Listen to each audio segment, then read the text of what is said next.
بسم اللہ الرحمن الرحیم۔ سوال ہے منافقین کی 3 نشانیاں کیا ہیں؟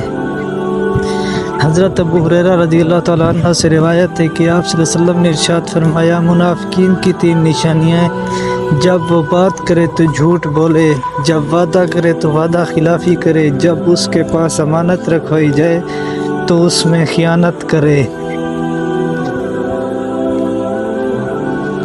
سوال ہے،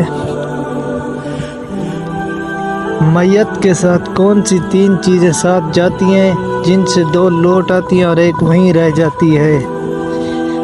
حضرت انس رضی اللہ تعالیٰ عنہ سے روایت ہے کہ رسول صلی اللہ علیہ وسلم نے ارشاد فرمایا، میت کے ساتھ 3 چیزیں جاتی ہیں، اس کے گھر والے، اس کا مال اور امال، 2 تو لوٹ آتی ہیں اور 1 اس کے ساتھ رہ جاتی ہے۔ اس کے گھر والے اور اس کی دولت لوٹ آتے ہیں اور اس کا مال اس کے ساتھ رہ جاتا ہے۔ دجال کے فتنے سے کس طرح اپنے آپ کو محفوظ کیا جا سکتا ہے؟ آپ صلی اللہ علیہ وسلم نے ارشاد فرمایا، جو سورۃ کہف کی ابتدائی 10 آیات یاد کر لے گا وہ دجال کے فتنہ سے محفوظ رہے گا۔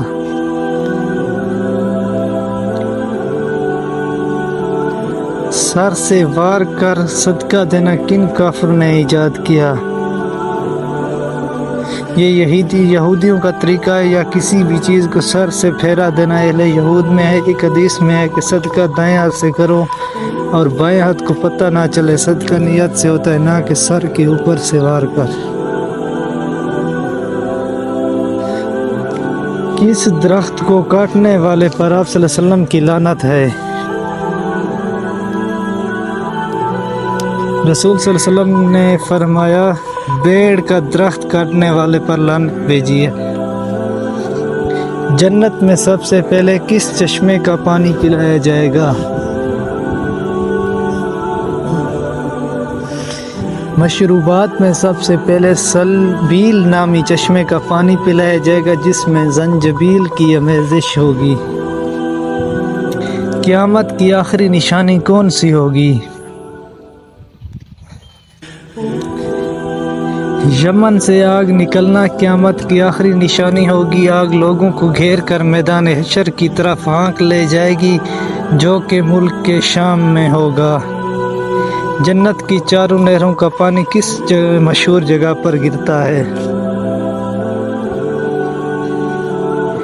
جنت میں شیریں پانی، دودھ اور شراب کی نہریں بہتی ہیں۔ جب جنتی پانی کی نہر میں سے پئیں گے تو انہیں ایسی حیات ملے گی کہ پھر انہیں کبھی موت نہ آئے گی، اور جب دودھ کی نہر میں سے نوش کریں گے تو ان کے بدن میں ایسی توانائی پیدا ہوگی کہ پھر کبھی لاغر نہ ہوں گے، اور جب شہد کی نہر سے پی لیں گے تو ان کی ایسی صحت اور تندرستی مل جائے گی کہ وہ پھر کبھی بیمار نہ ہوں گے، اور جب شراب کی نہر سے پلائے جائیں گے تو انہیں ایسا نشاط اور خوشی کا سرور حاصل ہوگا کہ وہ پھر کبھی غمگین نہ ہوں گے۔ یہ 4 نہریں ایک حوض میں گر رہی ہیں جس کا نام حوض کوثر ہے۔ یہی حوض کوثر رسول صلی اللہ علیہ وسلم کو وہ حوض کوثر ہے جو ابھی جنت کے اندر ہے، لیکن قیامت کے دن میدان حشر میں لایا جائے گا جہاں حضور صلی اللہ علیہ وسلم اس حوض سے اپنی امت کو سیراب فرمائیں گے۔